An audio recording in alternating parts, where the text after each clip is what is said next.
Amigos, vamos a comenzar la disertación. Ya que son dos los que van a exponer, queremos empezar pronto y además de artista de fama y de nivel internacional. El tema que van a abordar es mitos y verdades del arte contemporáneo. En la mesa ya Adrián nos está comentando mucho sobre el tema del arte, sobre que privilegia el arte contemporáneo, que es la entrega, la comunicación, que va más allá del simple objeto, o sea, la interrelación entre el artista y aquellos que lo están viendo. Y por lógicamente también el artista toma conocimiento del ambiente para poder expresar mejor sus ideas. Y aparte de eso, que es lo puntual, todo lo que se hace infraestructura es lo que vale para que haya un éxito, y en eso Luis, que está gerenciando principalmente todo lo artístico, lleva una gran notoriedad. Nos vamos a basar, para entrar en tema, en la expresión que nos hizo Vasily Kandinsky, que dice que el arte contemporáneo no es solamente interpretar lo actual, como mucha gente podemos creer, sino también el artista va más allá e indica también el futuro. O sea que la futurología está en las mentes libres de un artista.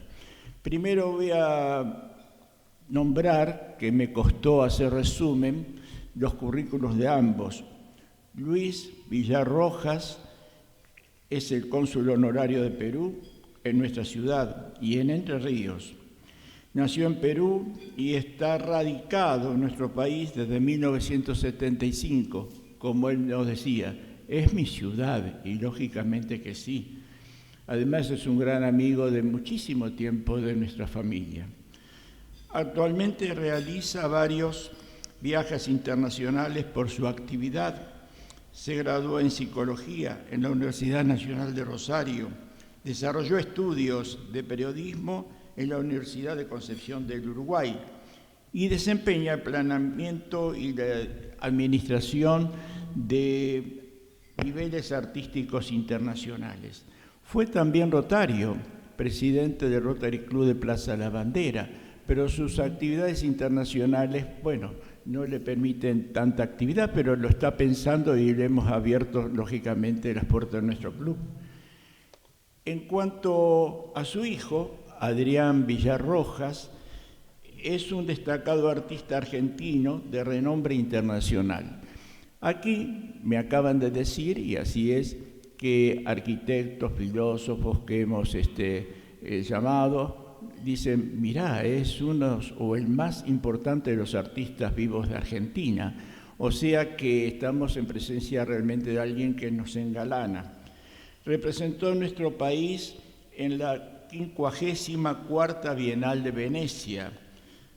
Ha expuesto en distintos lugares icónicos, entre ellos el Metropolitan Museum of Art, el Met de Nueva York, aquel que uno visita por la Quinta Avenida en el Central Park y que las escalinatas ya lo llenan de orgullo, en el Museo del Louvre de París, en el Jardín de las Tullerías de París, también en el Serpentine Slade Gallery de Londres. Museos y galerías entre los tantos que estuvo, ¿no? Zúrich, Estocolmo, Los Ángeles, Observatorio de Atenas, Turín, Austria. También se desarrolló en otras bienales, como la de Estambul, la de Gwangju, Marrakech, Sharjah, entre las que pude ir anotando porque son muchísimas. Premios que ha recibido también, entre ellos anoté el que corresponde a la Bienal de Venecia, que es un hito trascendental a nivel mundial, ¿no es cierto? Y el premio también Conex. Bien, con ustedes primero va a hablar Luis Villar Rojas para referirse a los temas generales, de luego presentar a su hijo. Gracias.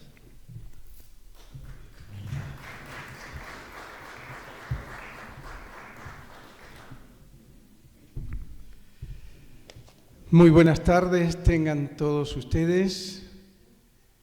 Estimado doctor Pérez Cortés, Me invade una inmensa emoción y tengo el honor y el orgullo de estar esta tarde compartiendo este hermoso almuerzo, una velada que de alguna manera me regocija de placer, porque esta es la segunda oportunidad en que vengo con mi hijo Adrián. En el 93, cuando tenía 8 o 9 años, y ahora lo tenemos a Adrián con nosotros. En este momento quiero decirles que para mí, como persona, como ex rotario o past president, me hace sentir realmente muy halagado de tener una audiencia excelentísima, conocedores de arte, porque he escuchado algunas conversaciones y entonces hoy vamos a tener una hermosa oportunidad de poder no hablar tanto de mitos ni de verdades, sino de realidades, porque nos va a acompañar Adrián. Doctor, hoy veo personas conocidas, allá al fondo al doctor Enz, una alegría muy grande verlo.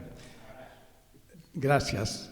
También tenemos en la mesa de su presidencia a Gabriela Battagliotti, que casi nos conocemos de adolescentes.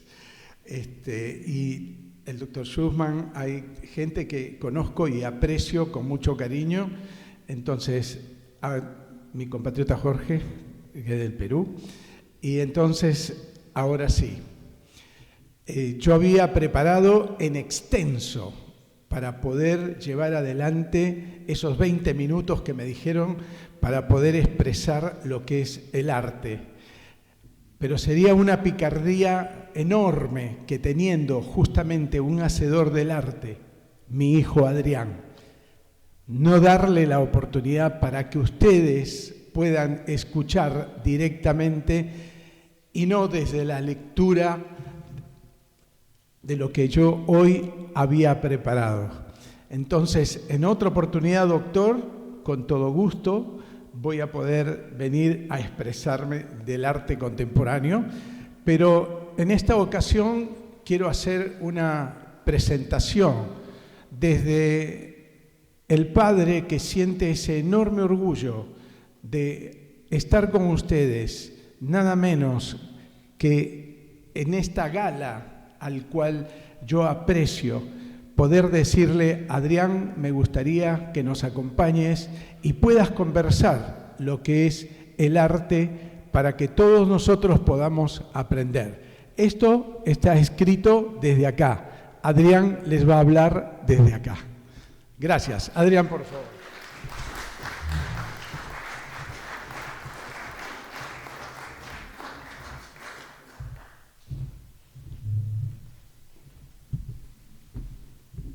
Hola. Buenas tardes y muchísimas gracias por la introducción, Pa. Y muy contento de estar acá de vuelta. Es verdad, hace ya, casi 30 años, vinimos yo y mi hermano Sebastián, invitados de mi papá Luis. Y muchísimas gracias por la invitación para participar hoy del almuerzo y de las charlas con ustedes. Sí, realmente es complicado hablar del arte de una manera tan abstracta, ¿no? Y sí me parece interesante, teniendo en cuenta las actividades del club y lo que entiendo es la misión política y ética del club, poder comentar cosas que también pasan en la ciudad, ¿no? Creo que tenemos también buenísimo tener a Gaby Battagliotti acá con nosotros, que es parte de los amigos, amigues, patronos, patronas del Museo Castañino. Digo, tenemos una ciudad en Rosario que es probablemente de las poquísimas ciudades, creo que con Bahía Blanca. Buenos Aires creo que ahora, hace poquito, quizás 10 años, tiene un museo de arte contemporáneo, pero digo, la ciudad de Rosario tiene un museo de arte contemporáneo. Creo que no es menor, no es un museo ni de arte moderno, no es un museo nacional de bellas artes como es el Castañino, que tiene un acervo histórico. Estamos hablando de cientos de años de colección versus producción contemporánea, ¿no? Creo que eso es muy relevante de lo que ocurre con la ciudad y con una gestión digamos, en general municipal y a pulmón de gente como Gabriela que apoya la producción artística en la ciudad. De vuelta, me parece interesante en el contexto que estamos del Rotary Club. Otra cosa también que me parece relevante mencionar, ya que estoy acá parado y lo tengo a mi padre acá, soy un producto de la educación pública. Y soy absolutamente un producto del amor de una familia, sin dudas. Digo, mi mamá y mi papá me apoyaron absolutamente en todo. Pero bueno, somos una clase de familia, clase media, clase trabajadora, que realmente sin un acceso a la educación pública, difícilmente yo podría haber tenido tal acceso a tanta información como la pude tener y a la formación que tuve en la Facultad de Artes. La Escuela de Bellas Artes es una facultad, pero bueno, se llama Escuela de Bellas Artes de Rosario. De esta escuela han salido muchísimos artistas. Acá tienen a uno. Pero bueno, la facultad en los últimos 25 años produjo, Gaby, ayúdame, pero yo creo que voy a decir lo correcto, 4 representaciones en Argentina, en Venecia, de Argentina, en el pabellón internacional, digamos, en el pabellón argentino, perdón, Regoino. O sea, hizo 4 participaciones de Rosario, artistas de Rosario, representaron a Argentina en la Bienal de Venecia. Si mal no recuerdo, año 2000, Graciela Sacco, que lamentablemente falleció hace casi 10 años, una gran artista con una carrera internacional muy relevante, pero también fue docente de la Facultad de Artes. O sea, no solamente es un producto de la facultad, sino también fue docente en la facultad. Nicola Constantino, también alumna de la facultad, como estoy diciendo, de la Escuela de Artes, y también una artista muy reconocida internacionalmente. Buenísimo que no paro de mencionar artistas mujeres. Y Mariana Tellería, también parte de la facultad, alumna y representante. Nicola fue 2013, Graciela Sacco fue 2000, Mariana Tellería 2019 y bueno, la persona acá que le está hablando 2011 en el pabellón argentino. Digo estas cosas porque son cosas, situaciones emergentes, manifestaciones de la potencia de la ciudad, ¿no? Tanto en la posibilidad de poder generar espacios donde se distribuye información, llámese arte, ¿no? Voy a un museo y veo, experiencio con mi cuerpo, con mi olfato, con mis sentidos, cosas que ocurren dentro del museo, y es producción contemporánea, o sea, es producción de artistas que están vivos. Suena medio raro decir, che, bueno, sí, claro, los artistas están vivos. Sí y no. Yo he hecho proyectos en el Metropolitan y los curadores, cuando estábamos preparando el proyecto, me decían, no estamos acostumbrados a hablar con artistas. Claro, si yo trabajo en el Metropolitan, trabajo con 5.000 años de cultura humana.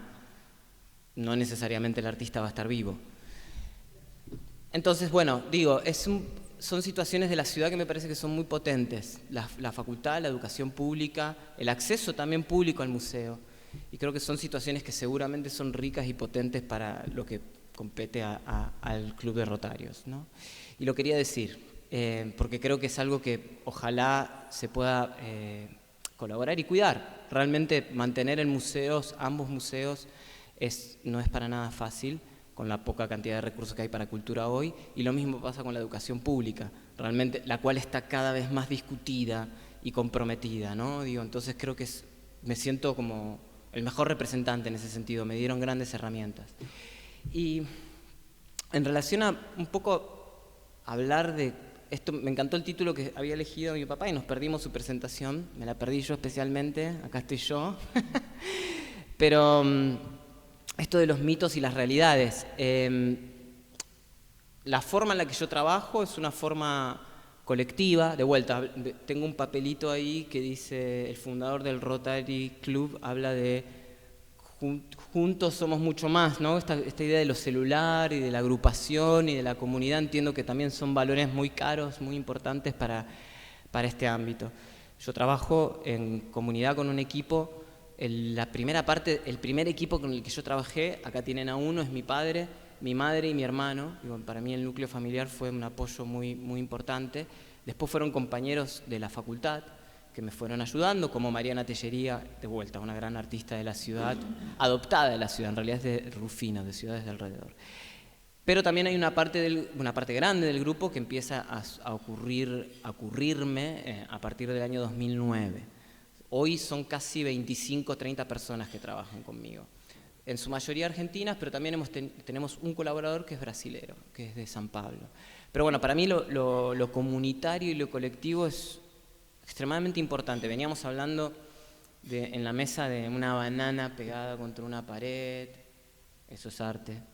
Pero también veníamos hablando de Mondrian, seguramente nadie discutiría hoy que eso es arte, pero capaz que hubo una escena de Rotarios hace 120 años donde decían, che, yo todo bien, pero Mondrian me parece un bajón.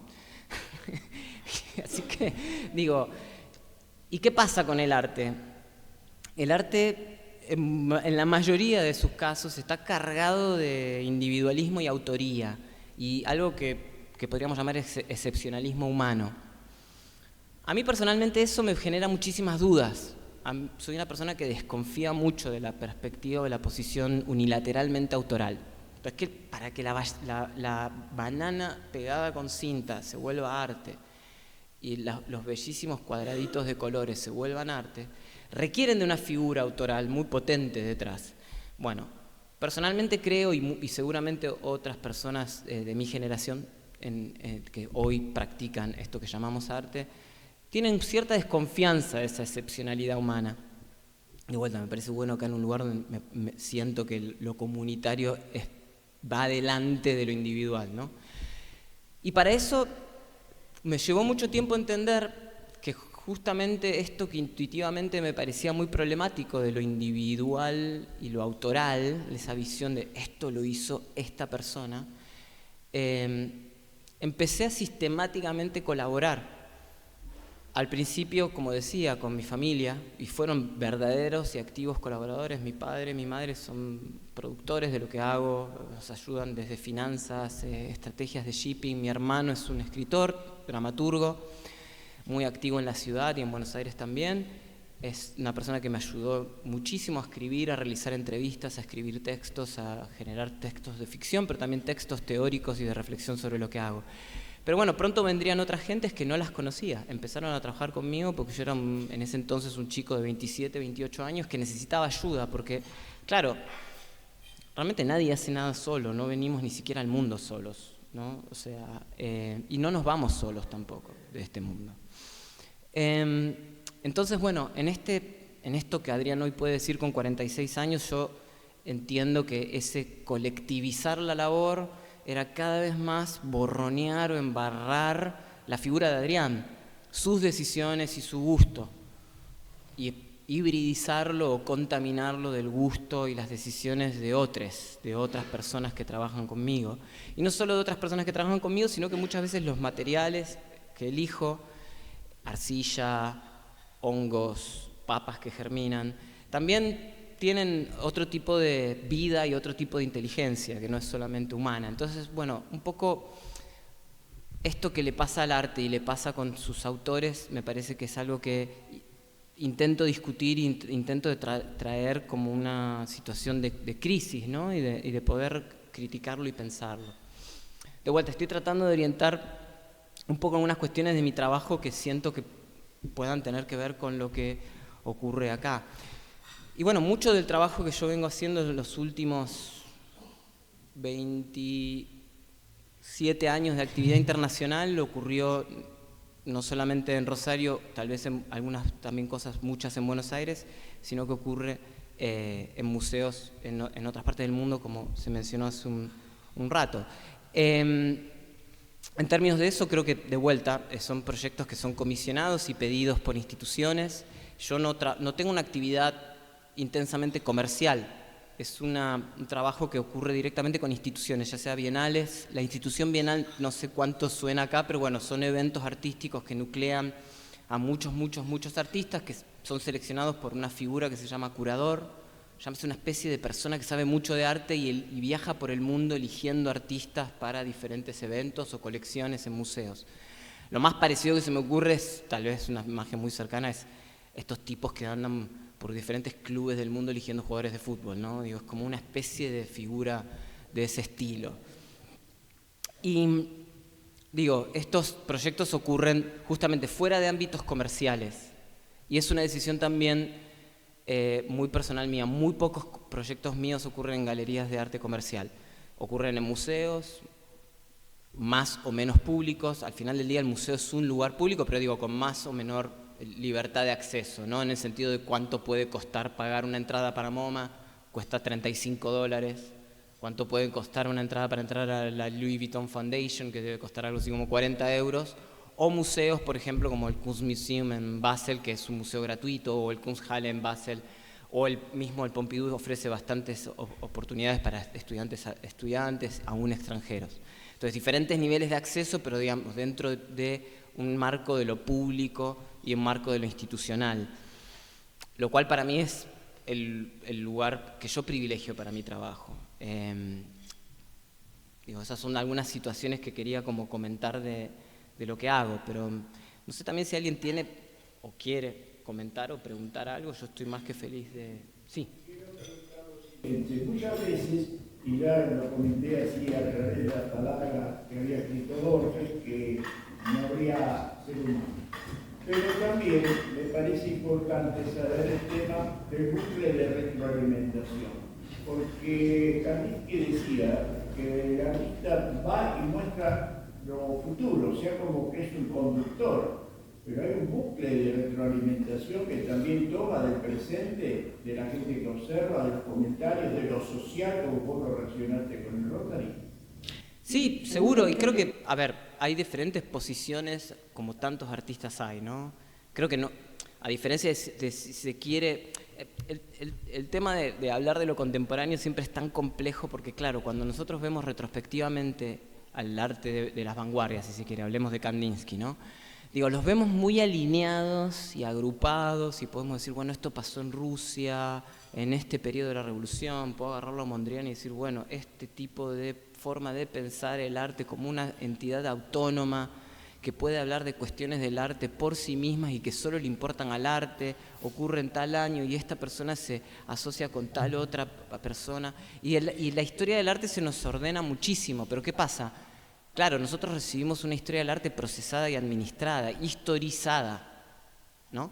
Lo que pasa con el arte contemporáneo es que estamos viviéndolo en tiempo real, por ende se nos presenta muchísimo más disperso y aleatorio y difícil de acceder. Seguramente que lo que ocurre en nuestra sociedad afecta a los artistas, más y menos, indudablemente los afecta. Cuánto cada uno de esos artistas elige reflejar esas realidades concretas, físicas, económicas, políticas, sociales, raciales, de género, es una potestad del artista. Creo que estamos en un momento donde vemos varias generaciones de artistas altamente comprometidos con causas de género, de racialidad y de ecología. Son situaciones que vemos inclusive en las películas de Marvel. Quiero decir, son temas que son muy calientes, que se están discutiendo muchísimo. Como también, sin duda, de vuelta, patrimonio de esta ciudad, nosotros tuvimos el grupo de artistas de arte conceptual de los 60, 70, Graciela Carnevale, Emilio Giglione, Juan Pablo Renzi y tantos otros que fueron parte de lo que se conoce como Tucumán Arde, un movimiento, digamos, que surge, digamos, estos artistas jovencísimos se mueven de Rosario a Tucumán a apoyar las manifestaciones que estaban ocurriendo en un ingenio azucarero en la ciudad. Ese es un fenómeno que se estudia internacionalmente, Tucumán Arde, de vuelta, Rosario, podríamos ir a Lucho Fontana también, pero bueno, me estoy yendo por las ramas, pero lo que quiero decir es que sí, seguramente que se reflejan y seguramente que encuentran diferentes públicos, y creo que por suerte estamos en un momento donde hay muchísima diversidad de prácticas y hay muchísima diversidad de discusiones y hay una alta diversidad de público para esas discusiones.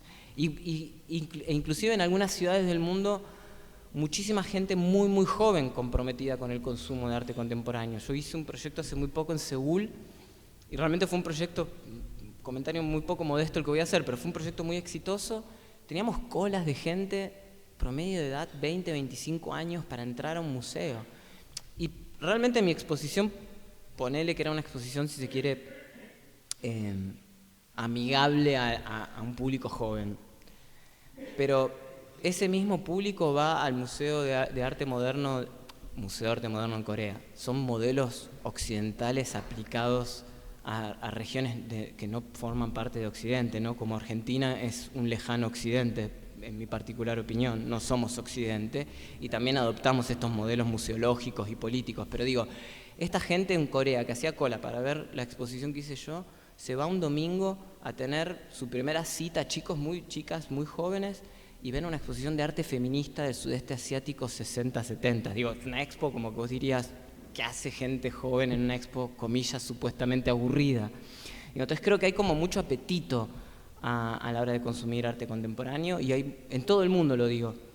Y creo que hay mucho lugar para esas discusiones. Y especialmente, como digo, pensemos que la ciudad tiene 3 artistas mujeres en los últimos 20 años que representaron al país en la Bienal de Venecia. Entonces creo que eso también es un discurso político, y eso también es parte, por más que tal vez en la obra, directamente en la obra, en la experienciación de la obra, tal vez no en todas las obras uno pueda ver algo político o algo que refleje lo que ocurre en lo social directamente, ya el hecho de elegir y tener esos números, estas estadísticas, hablan de un montón de situaciones políticas, de mucho crecimiento, de mucho avance, ¿no? Decir, bueno, ok, todos tenemos el mismo lugar, ojalá.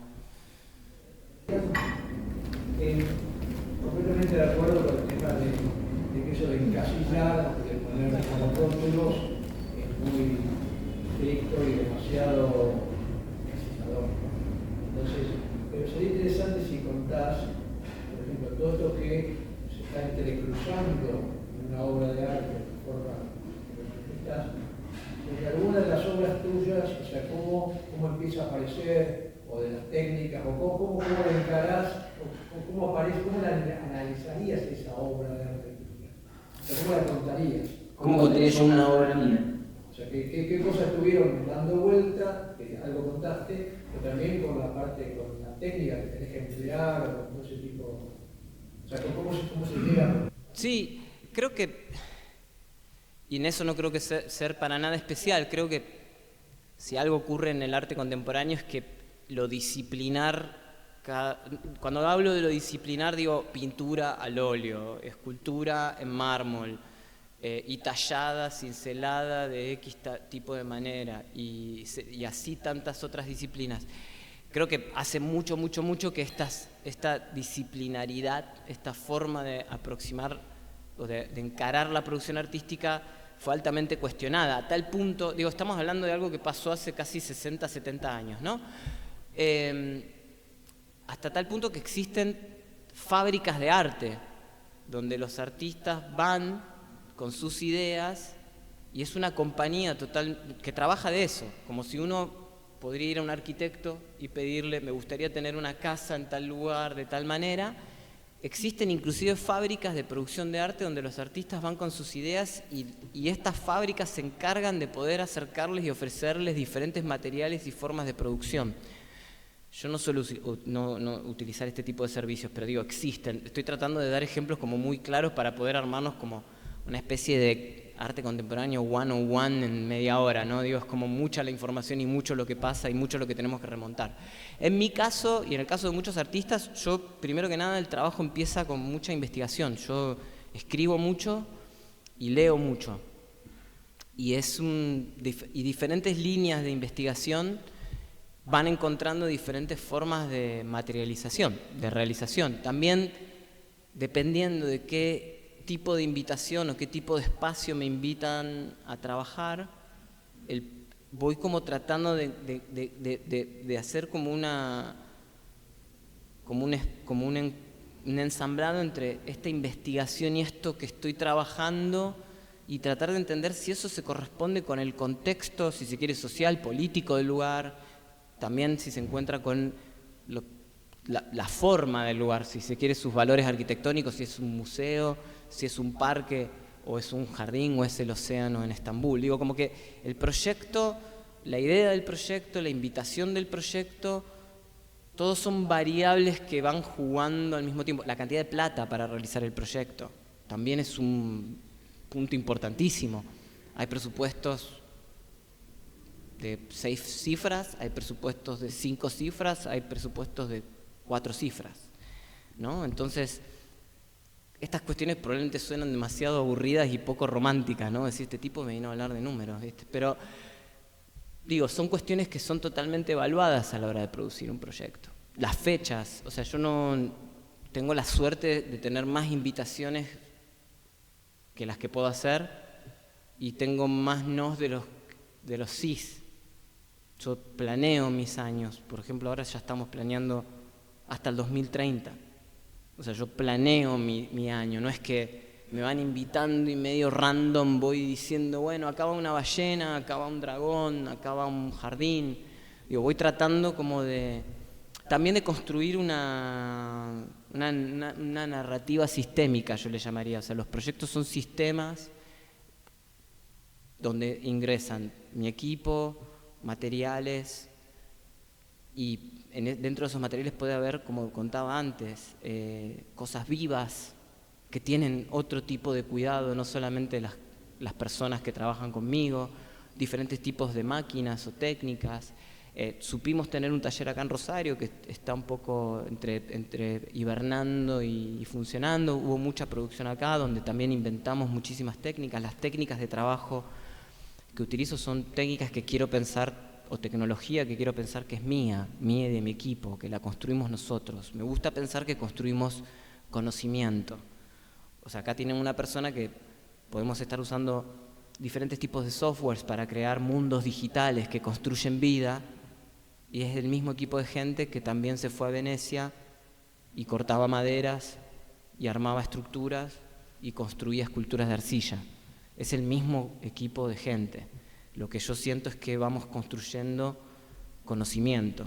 De vuelta, hablando esto de lo colectivo, que me parece súper importante, digo, yo no soy yo solo, hay arquitectos en el equipo, hay ingenieros en el equipo, hay diseñadores de software en el equipo, hay diseñadores de lo que se llama concept design, como dibujantes, pintores, personas que sketchean, hacen bocetados de diseños de diferentes piezas que tenemos que hacer, hay encargados en maquinaria de CNC y de impresión 3D, hay gente que hace legales, hay gente, bueno, como mi madre, hace toda la parte de financiación y estrategia de shipping y legales. O sea, nosotros hacemos contratos con las instituciones. Perdón, me parece interesante decirlo porque desromantiza la práctica, ¿no? Si este tipo todavía no me dijo que a la mañana ve el sol y se enamora de la vida, ¿viste? Pero me parece interesante también poder ofrecerles estas cuestiones, ya que mi padre hablaba de los mitos y las realidades, digo, de también poder ofrecerles estas cuestiones de la práctica, ¿no? Del día a día. Y para mí también es muy importante, de vuelta, yo privilegio lo institucional. Digo, en mi vida las puedo contar con estas 2 manos, las muestras que hice en galerías comerciales. De hecho, creo que me va a alcanzar esta y unos 2 dedos más. Yo empecé a trabajar con Ruth Ben-Zakar en Buenos Aires en el año 2004. Tenía 24 años. O sea, tengo 22 años de trabajo con galerías. Empecé a trabajar con Marian Goodman, que es una galería que está en Los Ángeles, Londres, París y Nueva York en el año 2011, y con Kuriman Suto en el año 2011 también, que es una galería que está entre México, Ciudad de México y Nueva York. Tengo un recorrido comercial largo, pero no es una obra comercial. Me parece muy problemático que la obra se convierta muy rápido en una commodity, porque es un mercado de alta volatilidad, porque me parece que personalmente, es una opinión muy, muy personal, nunca me interesó volverme rico haciendo arte. ¿No? Me parece que también cómo se comercializa y cómo viaja y cómo se transporta y cómo se produce y cómo se hace esto que hacemos arte es parte de su forma de existir políticamente. Entonces, bueno, la práctica es deslocalizada, la práctica es nómade, la práctica es colectiva, la práctica existe, esto que hago, obras de arte, muchas comillas, existe en el tiempo. Vamos a hacer Pentime Gallery en el 2013, instalamos un proyecto, el proyecto dura 2 meses, se termina la expo, se muere el proyecto, ¿no? Y no vuelve a ocurrir. Ocurrió ahí. Vamos a Estambul, a la casa donde se refugió Trotsky, instalamos esculturas en el Mármara, en el océano del Mármara, y las esculturas están por ese tiempo, que fueron 3 meses, se desinstalan, se apaga, se muere el proyecto. Perdón, terminé respondiendo por cualquier lado. Yo quería, si no hay otra pregunta también que voy a hacer, lo siguiente. Vos hablabas de un trabajo en equipo, digamos, de la posición actual del artista, que no solamente es la obra específica, sino la coordinación de todos. Pero también eso, por lo que uno conoce, artistas quizás famosos del clasicismo también tenían su taller. Entonces, ¿qué diferencia hay o es lo mismo actualizado? Yo creo que la enorme diferencia es que la gente que trabajaba en esos talleres, y no digo que sea el caso de todos los artistas hoy, pero en el caso mío, voy a hablar por mí, la gente que trabaja conmigo existe. Cuando vas a una expo mía están sus nombres y está clarísimo qué hacen.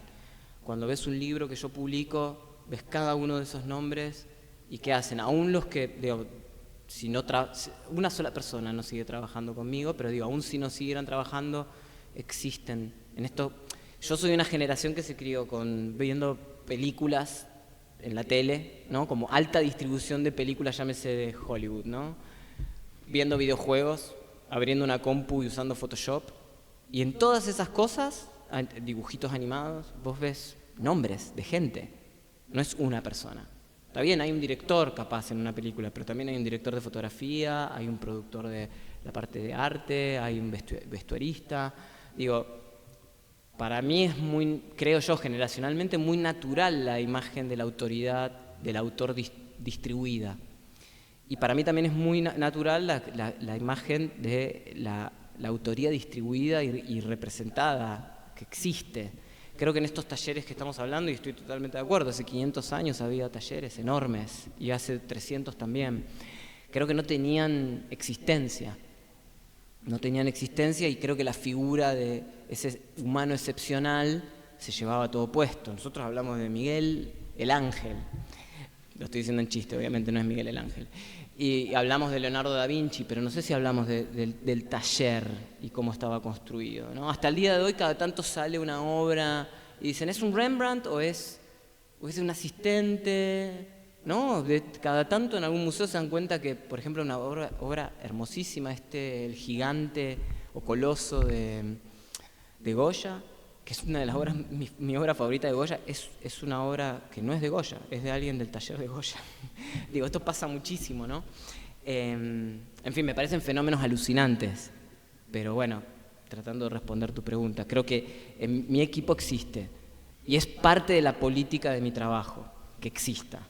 El equipo existe, pero llevándolo a palabras de Tom Peters, habló de liberation management, que es la administración liberada. Va para Luis también en interacción contigo.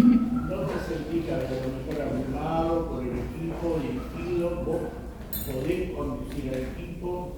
¿Es necesario que una conducción? Buenísima esa pregunta. Te agradezco esa pregunta. Creo que tenemos no es una estructura. A ver, el equipo tiene muchos niveles de autonomía. De hecho, tenemos gente dentro del equipo: Noelia Ferretti, Cindy Beltramone, Andrés Gauna. Son 3 personas que dirigen partes del equipo. Por ende, tengo mucha ayuda a la hora también de dirigir. Y el equipo también es un equipo altamente inteligente, que nos conocemos hace muchísimo, entre una metáfora futbolera y de música, ¿no? ¿Vieron? No sé si alguna vez alguien acá tocó en una banda, de repente te pasa, cuando estás empezando a tocar en una banda, no sé, pongámosle en una banda tradicional de rock, todos se están mirando, porque decís, che, no nos vayamos de ritmo, no nos vayamos de tempo, y en un momento empezás a tocar y no mirás a nadie, decís, qué hermoso que hay otro nivel de comunicación que no es ni visual ni verbal, es algo, lo que hacemos nos comunica. Y en el fútbol, yo nunca jugué al fútbol, soy malísimo en todo eso, pero imagino que debe pasar, ¿no? Cuando alguien dice, juegan sin mirarse, ¿no? Entonces creo que también hay mucho de autogestión a la interioridad de ese equipo. Por supuesto hay que coordinarlo, por ejemplo ahora estábamos haciendo unas visas, ahora mismo, unas visas O2 en la embajada de Estados Unidos en Buenos Aires. Es una coordinación tremenda, hay que mandar 12 personas, en colectivo, con su día de trabajo pago, con si hay que quedarse con un alojamiento, muchísima, no solamente dirección, yo le llamaría también mucho cuidado. Me gustan mucho las metáforas de una palabra que me gusta muchísimo, que es housekeeping, ¿no? Es como la tarea doméstica, llámese, el cuidado de la casa, llámese, que son laburos que cuando están bien hechos nunca se ven. Y sin esos laburos no funciona el mundo. Digo, si esta comida no está buena y no me llena la panza para salir a enfrentar mi día, no es lo mismo. Si a la mañana no hay un lindo café, la casa está más o menos limpia, me ayuda a vivir mejor. Yo le llamo mucho a esa tarea de cuidado nuestro, entre nosotros y con las instituciones housekeeping, porque realmente son esas tareas que son muy problemáticas también por su visibilidad o invisibilidad, ¿no?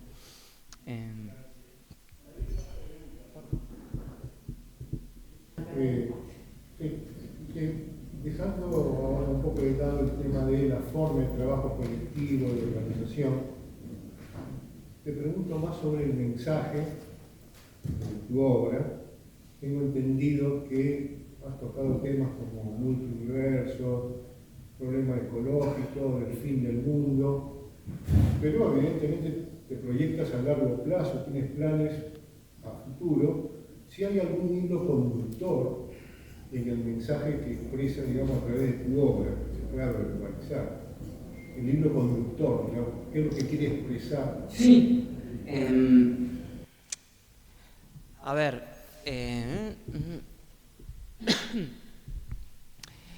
a mí me interesa mucho poder ofrecer una perspectiva que no sea humana. Cuando hablas, y estuvimos hablando hoy todo el día y estuvieron buenísimas las charlas, así que te súper agradezco todo lo que me dijiste. Y además me encanta conocer a alguien que viene del país, que viene mi papá, y bueno, aprovecho a decir porque no me quiero olvidar, yo soy, por suerte, argentino-peruano, o peruano-argentino, no soy solamente argentino. Yo soy un convencido de que hay muchas más formas de producción de realidad e inteligencia que solamente una perspectiva humana.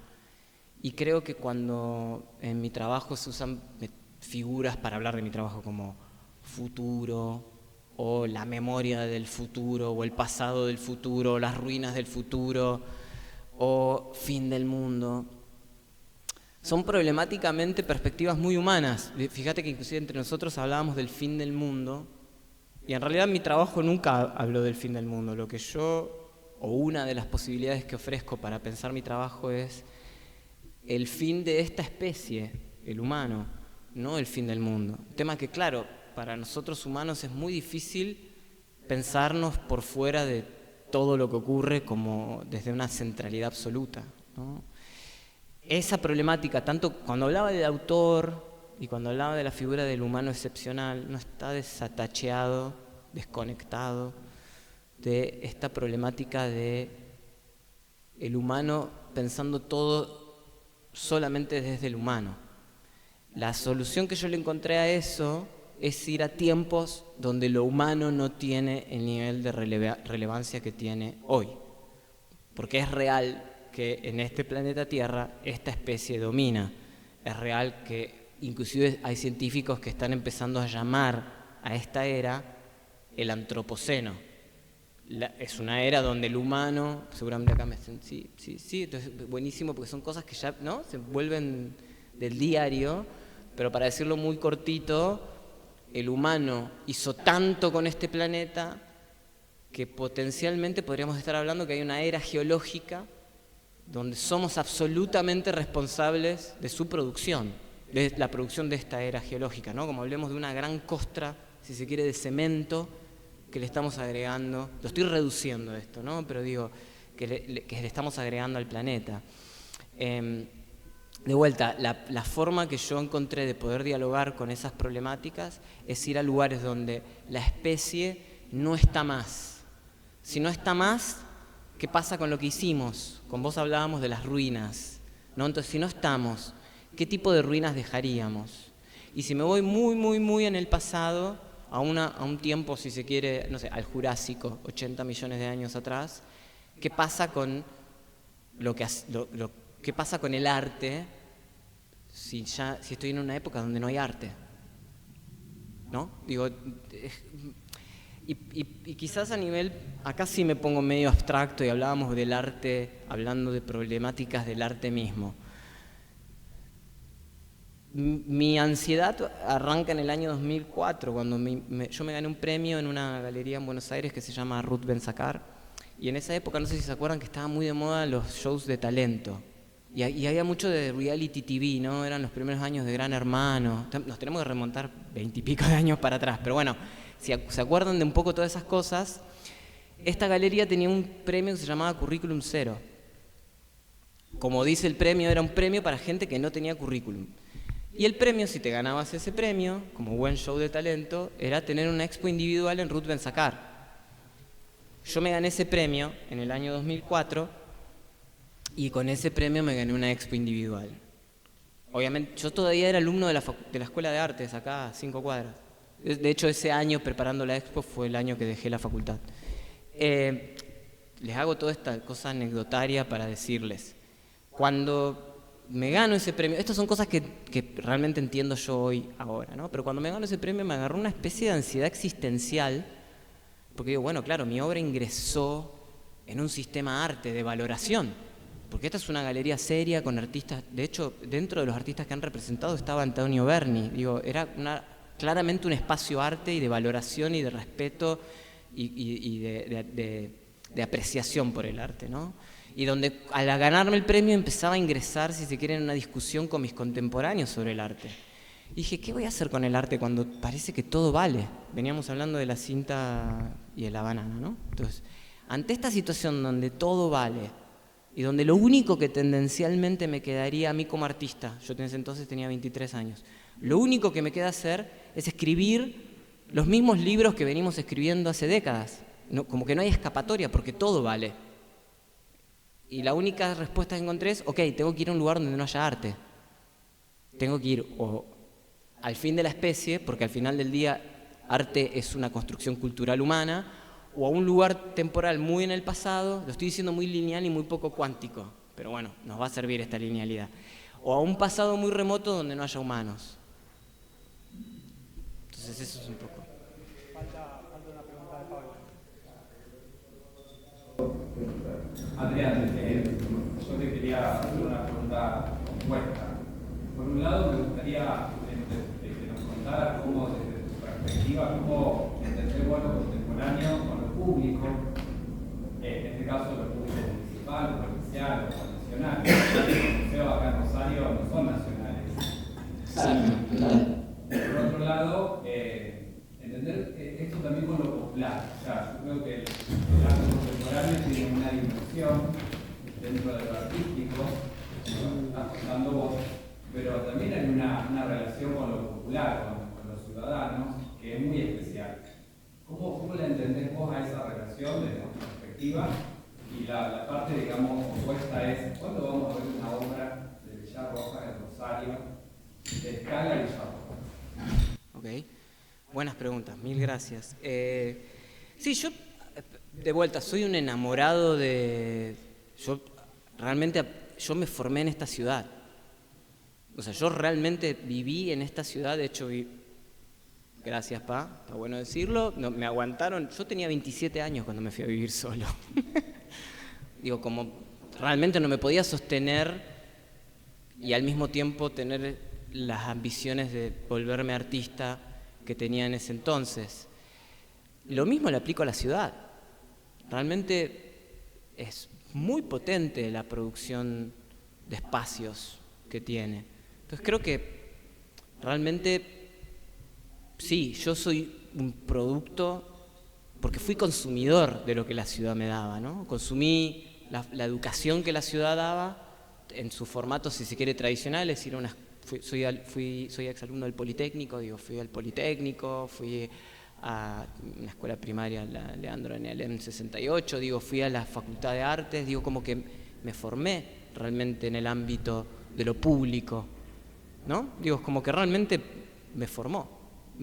O sea, hablo inglés porque sí, eso sí pagamos para ir pagaron, yo no pagué nada, para ir a una Aricana. Puedo decir todos estos nombres y acá todo el mundo sí, porque uno termina hablando de estas cosas a veces en otros lugares y no puedes decir Aricana. Y porque me encantaban las historietas, digo, pero después realmente soy un producto de la ciudad, de lo que tiene para dar, y tiene mucho. Creo que el arte contemporáneo,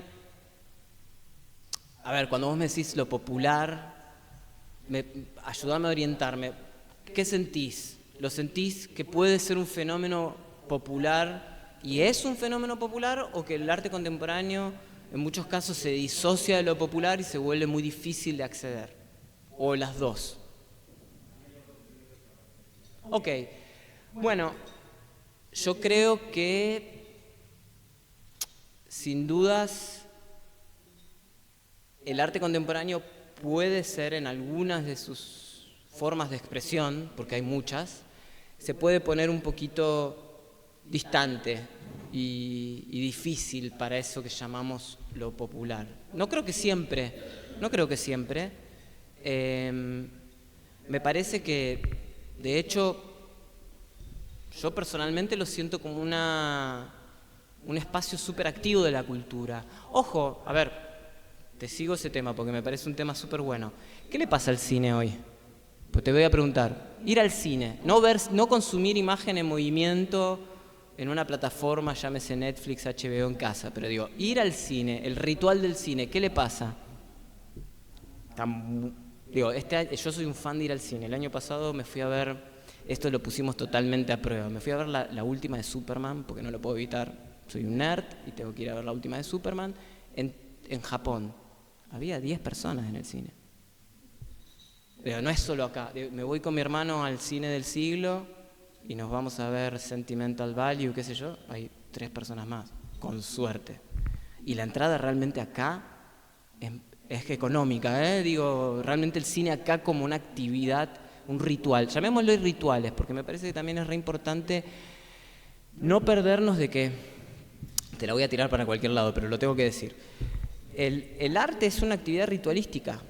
El arte no está separado de actividades como comulgar una religión, no está separado de las políticas de los cuerpos, de cómo nos movemos en un banco, no está separado en cómo nos movemos cuando vamos a un hospital.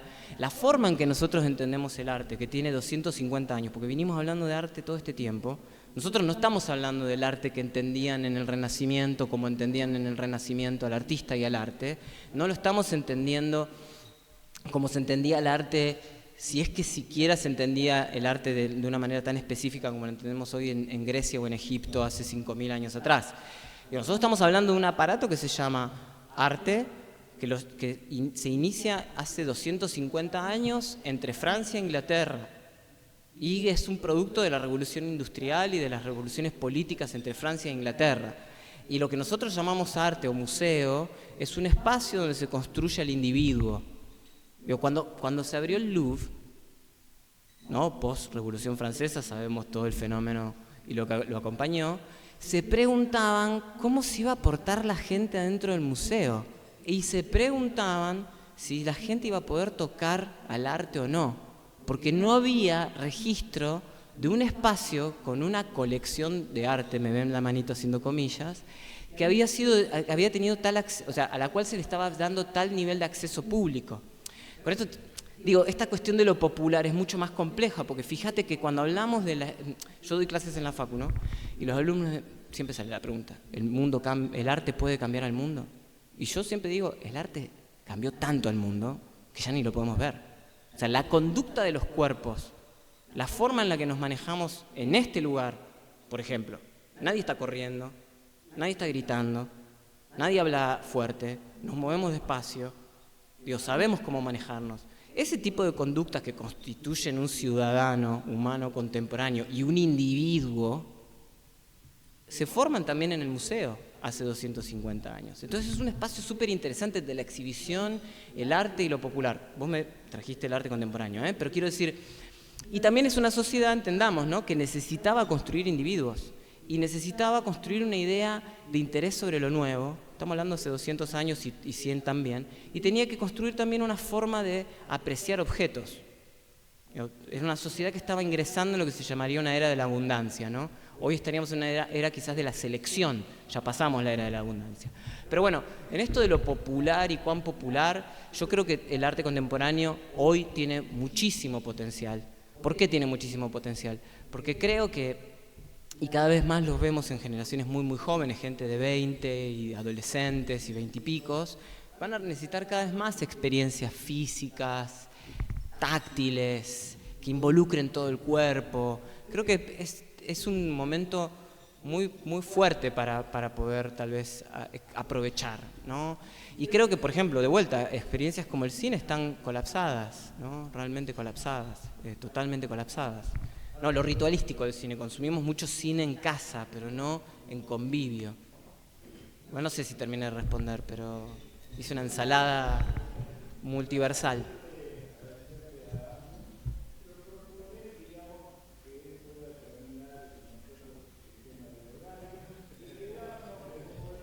Veo que me queda el postre, sí.